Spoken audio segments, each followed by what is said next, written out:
Hello, everybody. Welcome back. It's been a while, hasn't it? I think it's been over a month, probably 4 weeks since I last uploaded. Sorry about that. I had school start, and I'm not going to say it was too much for me to handle. I probably honestly could have uploaded an episode last weekend, but I've been trying to get used to my schedule and seeing like, well, when is it the best time to research? And honestly, I can research all throughout the week. That's what I do. But it's like, when's the best time to really sit down, write out an episode, record one, release one? Have the time in the day to do that. And I'll probably be doing that on the weekends. I am super busy on weekdays. Like I am packed. So expect I have a job, I have school. Expect new episodes on weekends. I'll try to be doing it weekly now. I think I have my schedule figured out to where it's like I can make episodes on a weekly basis and still be productive in school and everything. For those of you who don't know, well, I don't know. Should I be saying this? I go to Texas A&M. Oh my God, I'm putting my information out there. I didn't recently get accepted, but I got accepted over the summer, and this is my first semester at Texas A&M. I'm a computer engineering major. It's gonna be fun.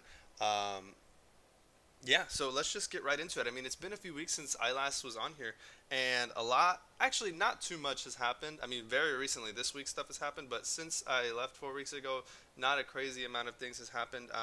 The week that I stopped, the first week that I didn't upload was the RNC and the DNC. I did watch that. I actually didn't watch the DNC as much as I watched the RNC. The DNC was kind of boring. There were some pretty good speeches by Obama, Michelle Obama. I liked Andrew Cuomo's speech, even though I know a lot of people didn't. Um, what's it called? He's not my favorite politician. I don't agree with him on his politics a lot, but I thought it was a good speech. Anyway, um, so what happened again? RNC was completely fascistic. You should have watched it. I mean, Charlie Kirk opened it up by saying Donald Trump. He opened up the entire DNC. He was the first speaker on night one. Charlie Kirk, who is the founder of Turning Point USA, he came out and said, which is a college conservative program, even though Charlie Kirk never went to college. But anyway, what's it called? He came out and said that Donald Trump is the bodyguard of Western civilization. He said that twice, which was probably the most insane thing I've ever heard, and only something you would believe if you are a fascist or completely ignorant.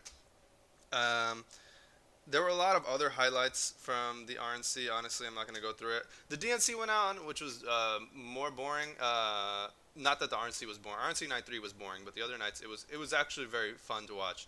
Uh, just because it was a bunch of hysterical people saying hysterical things on stage, and it was really funny. I mean, Kimberly Guilfoyle's speech.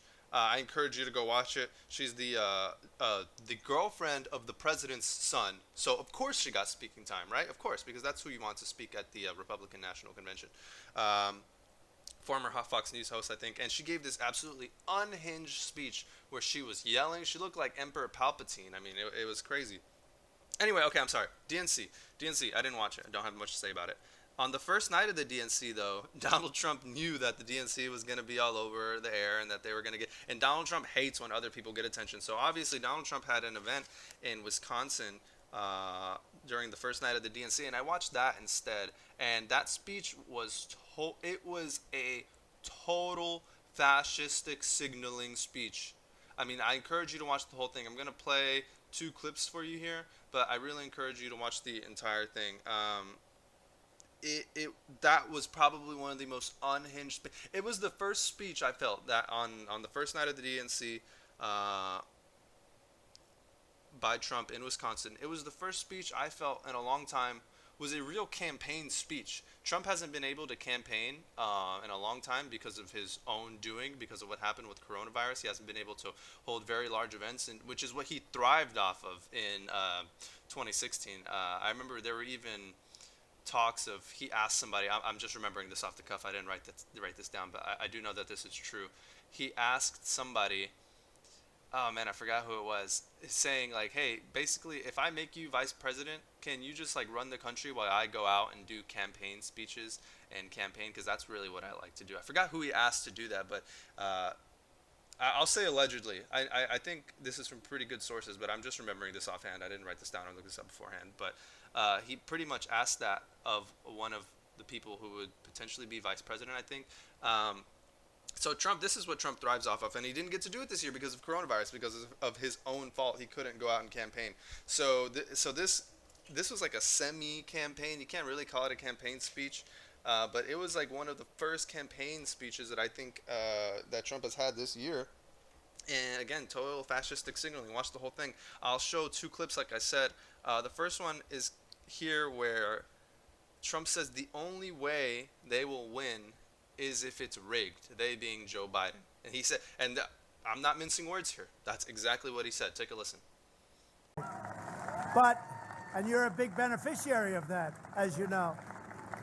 So we have to win the election. We can't play games. Get out and vote.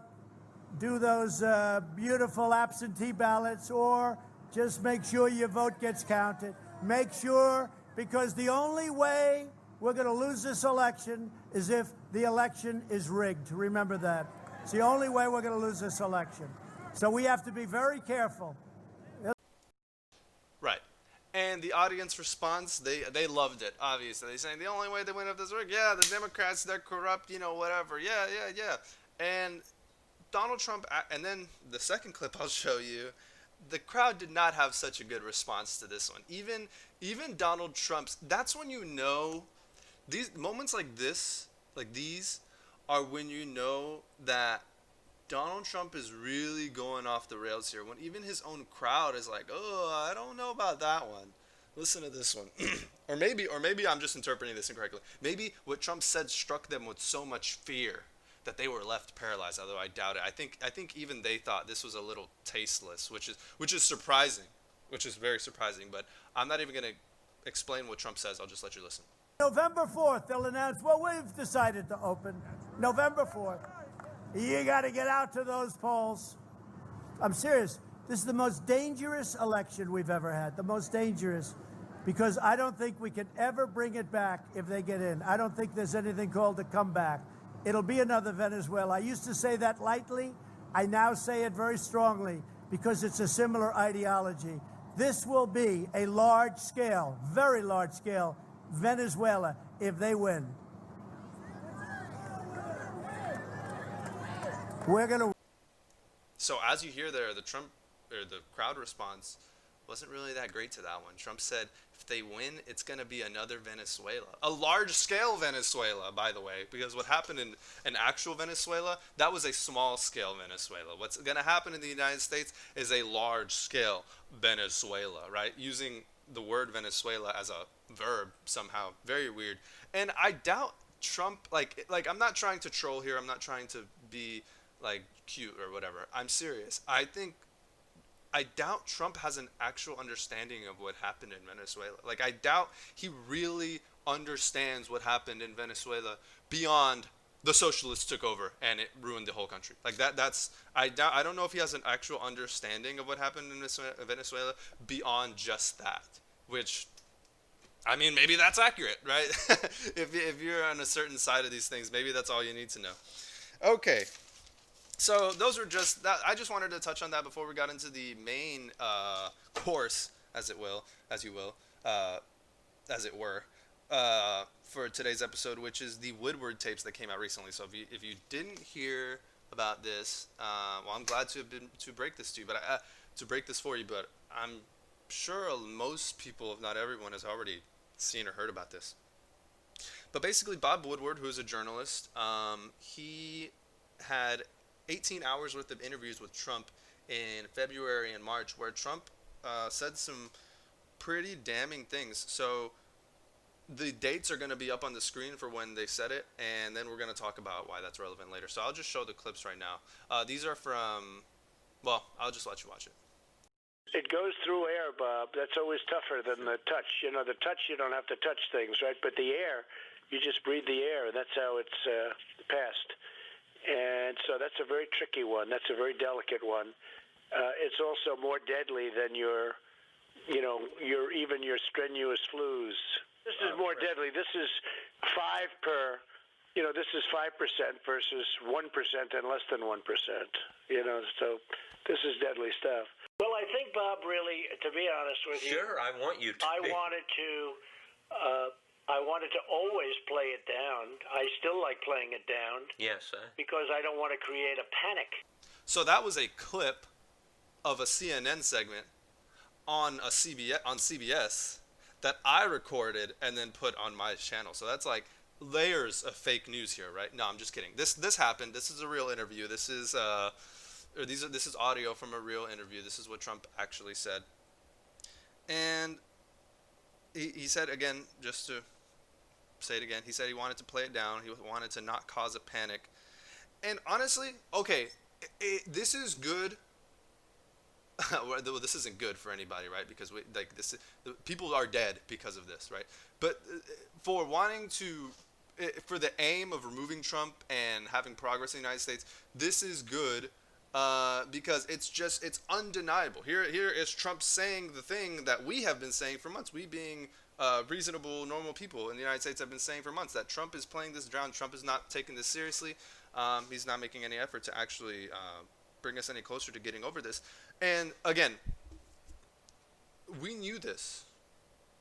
This isn't new information. Like, this breaking doesn't change anything as far as our understanding of what the facts are and what the reality is. That it doesn't change anything. The only thing this changes is it's pure evidence that Trump was completely well, maybe I was going to say malicious, but not malicious. Maybe he was just totally ignorant. Trump was fully aware is the best. He was fully aware of the deadliness, the seriousness of this, and he still publicly played it down. So that's all this tells us. This doesn't tell us now, oh, Trump played it down. I didn't know that before. No, we knew that before. We knew he was playing it down. Like, we've been saying this for months. The only people who didn't want to listen to that are hardcore Trump supporters who are saying, no, he did everything possible, whatever, yada, yada, yada. You know, we've known this. So this doesn't tell us anything new. This just makes it undeniable for people. And this is the type of evidence people usually want. And very unfortunately, this is not the type of evidence that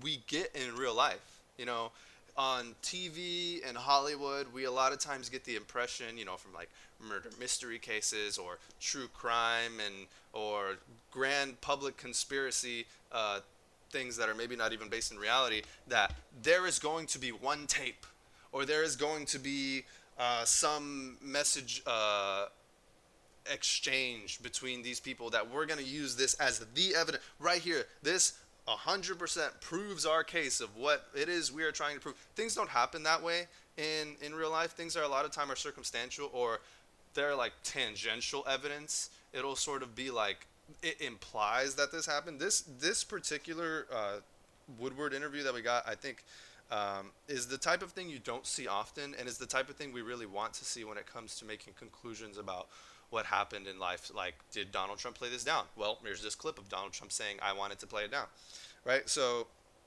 I wanted to add this because it's really important to realize we don't usually get evidence like this, and holding out for something like this until you make a conclusion about something is ridiculous. So what do I mean by that?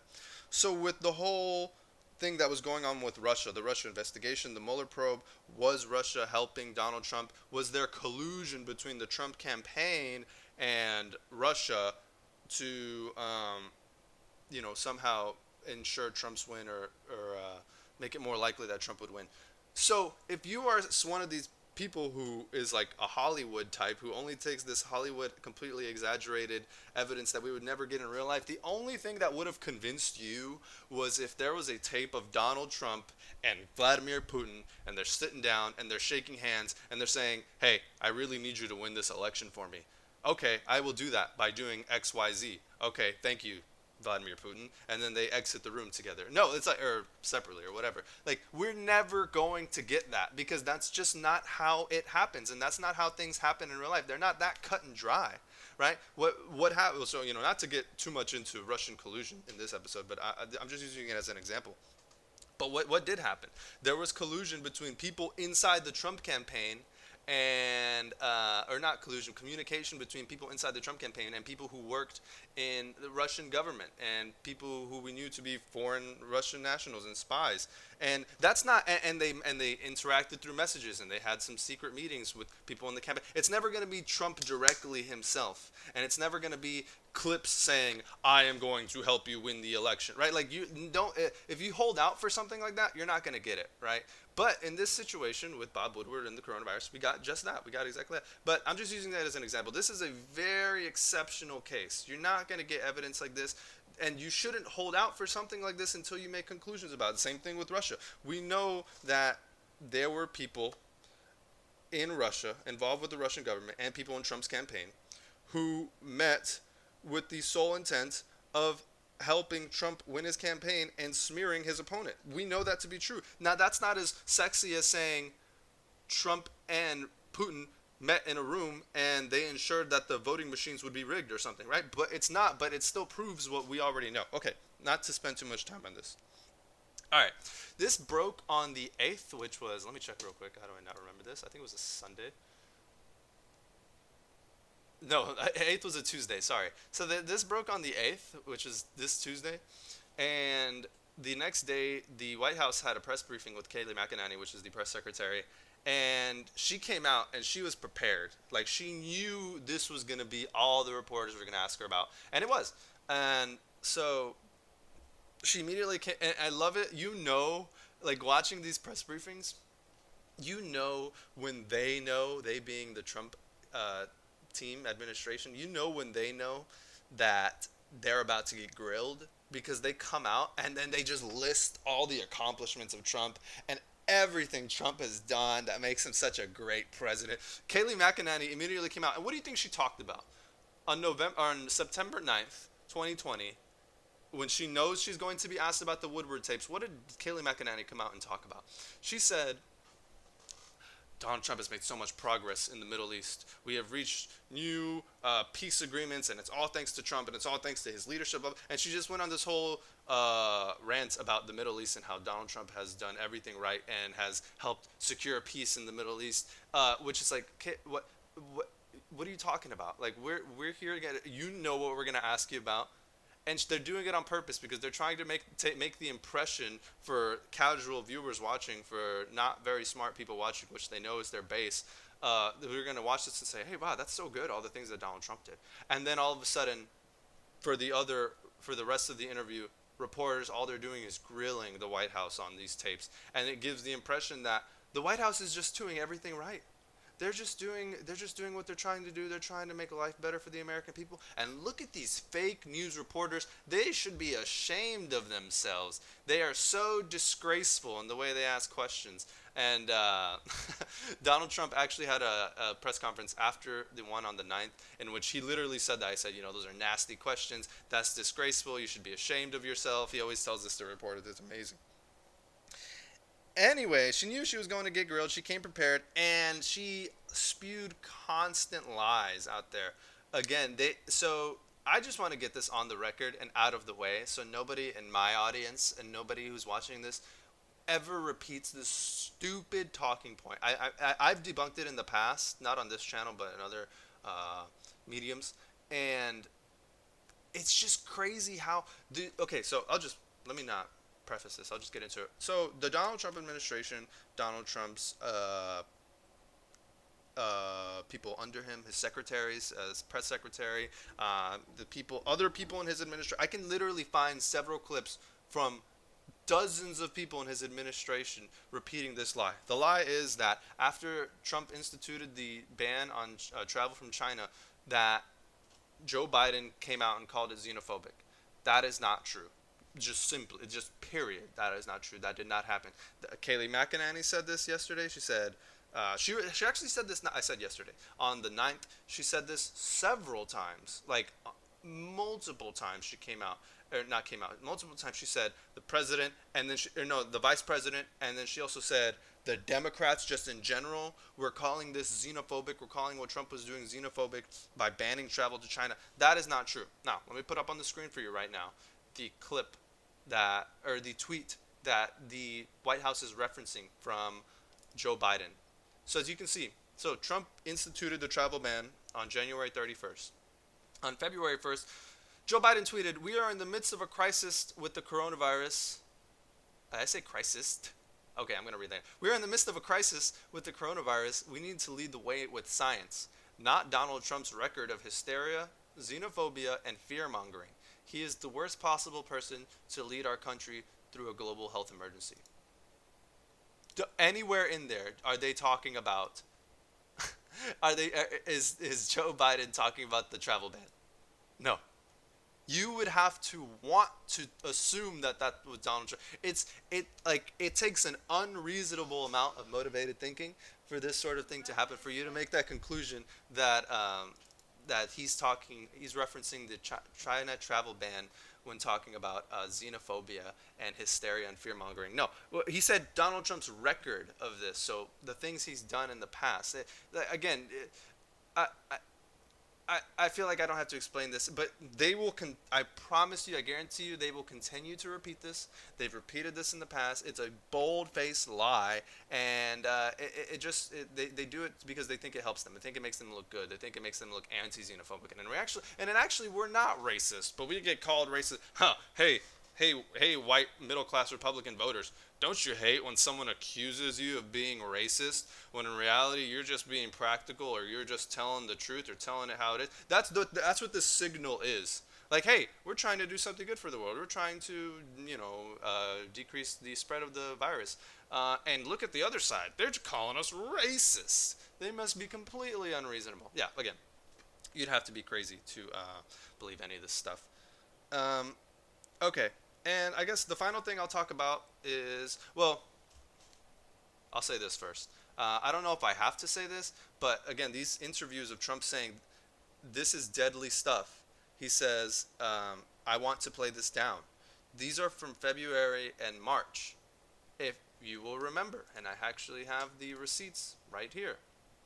On February 26th, in the middle of these interviews where he said, this is deadly stuff, this is very serious. This is, I want to downplay. He said on February 26th, when you have 15 people and within a couple of days, and the 15 within a couple of days is going to be down close. Jeez, I cannot read. This man does not. When you have 15 people and the 15 within a couple of days is going to be down close to zero, that's a pretty good job we've done, he says in February 26th. On February 28th, it's going to disappear. One day, it's like a miracle, it will disappear. March 10th, just stay calm, it will go away. March 11th, I think we're going to get through it very well. So throughout this whole time that Trump was giving these interviews, where privately he was telling Bob Woodward, hey, this is really serious. I know how serious this is, and this is going to be a lot worse than we think. In public, he was saying, this is going to be fine. Don't worry about it. He's doing what he said in the interview. He's playing it down. Okay, now the last thing I was going to say. So when Donald Trump said, and this isn't my own idea, I'll tell you who I got this from. I got this from Sam Cedar on the Majority Report. He made this suggestion, and I thought that was interesting, and more things I've seen have made that suggestion much more possible in my mind. So Sam Cedar on the Majority Report obviously reacted to this the day it came out, and he said it was very odd for Donald Trump to use the word panic in this situation, because what does panic mean? Right? Are people running to the doors? Are people going to get crammed at the exits if Donald Trump creates a... What does he mean by panic? He doesn't want to create a panic. What Kayleigh McEnany said in the clips I played, that they...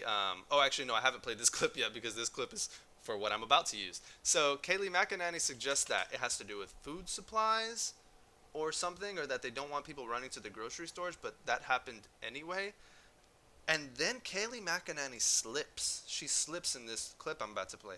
And she says, we didn't want there to be a crash, panic. She immediately stops herself from saying crash and corrects herself by saying panic. We don't want there to be a crash, panic. Immediately after she has that slip up, after she says, not only do we not want there to be a panic in grocery stores and all that, we don't want, we have to look out for the economy, and I believe she said the stock market. I'll play the clip for you right now. And I'm sorry for all the clips being out of sync. Every single clip I have here is out of sync. That just has to do with the way I got it. I'm sorry about that. But listen to how Kayleigh McEnany talks about this. He took this seriously, but he still expressed calm. Our food supply chains were at risk, that we could not have mass runs on grocery stores. The markets, also the economy was in play here. We didn't want there to be a huge crash and panic. He expressed calmness from this podium, but he has always taken it seriously, and the response, an unprecedented response, really reflects that. We didn't want there to be a huge crash, panic, while this has happened. Crash. She said crash in place of the word panic. Where is the only place, if you're an adult here and you're a taxpayer, where is the only place in which panic is an appropriate word to use when talking about this sort? It's financial. The Trump administration, I'm saying this in certain terms, but I don't know this in certain terms, but it's what we've come to expect. The Trump administration was putting into heavy consideration, I think the only consideration as to why he didn't take this seriously and wanted to play it down, taking into heavy consideration financial issues, the stock market. Trump, how many times, I have a tweet right here, how many times has Donald Trump referenced the stock market since the beginning of this pandemic? He tweets about it almost every day, or at least a few times a week. I don't know if every day is appropriate, but at least a few times a week, he tweets about how great the stock market is doing or how bad it's doing because of Democrats, right? Since the beginning of this pandemic. And it's very weird. Obviously, we think, oh, well, that makes sense because Trump, he holds, he probably has a large amount in the stock market. He has a lot of friends. So it makes sense to us because that's just, again, what we come to expect from politicians and our political class in the United States. But now that these clips have come out of him saying the word panic, Trump, Kayleigh slipping up and saying crash and then immediately replacing it with the word panic, I think it's more than likely, I will say this, the considerations being taken into consideration for not wanting to cause a panic were all financial. Again, the stock market, I've said this in the past, is owned by a very small amount of people, and it's usually very wealthy people. And so Trump didn't want there to be a financial panic. Here's a tweet from February 28th. The coronavirus is very much under control in the USA. Stock market starting to look very good to me, Trump says on February 28th. Again, the same time period where he told Bob Woodward, I don't want to cause a panic, and this is deadly stuff, and this is very serious. Trump tweets out on February 28th, stock market starting to look very good to me. The coronavirus is very much under control in the USA. On February 28th, he tweeted this. So with all of these things put together, I think it's not crazy. And in fact, it's probably correct to say that the only considerations for not making a panic, causing a panic, as they say, for the coronavirus is financial. It's purely selfish on Trump's part and for his, cronies who own large amounts of the stock market. It's a purely financial consideration. And you can't deny this. You can't deny all the things I've laid out, and you can't deny that Trump has been non-stop tweeting about the stock market since the beginning of this thing. For very weird, the stock market doesn't tell you how the economy is doing. Okay? Stock market doesn't tell you if the average person can afford housing or food or can just afford to live. Okay? It doesn't tell you how the quality of our healthcare system. In reality, it probably tells you our healthcare system is doing very bad when the healthcare or healthcare companies and big pharmaceutical companies are doing well in the stock market, but people can't afford that same medicine without having to take out loans or go into massive debt. It doesn't tell us anything about the quality of life in the United States, and it only helps a very small amount of people that do this stuff. So, all right, I didn't talk about much today. That's my episode for the day. If you think I'm wrong anywhere, if you think I've made some incorrect conclusions, if you think I'm not looking at the entirety of the evidence, please hit me up. Contact me on Twitter, Facebook, and thank you guys so much for watching.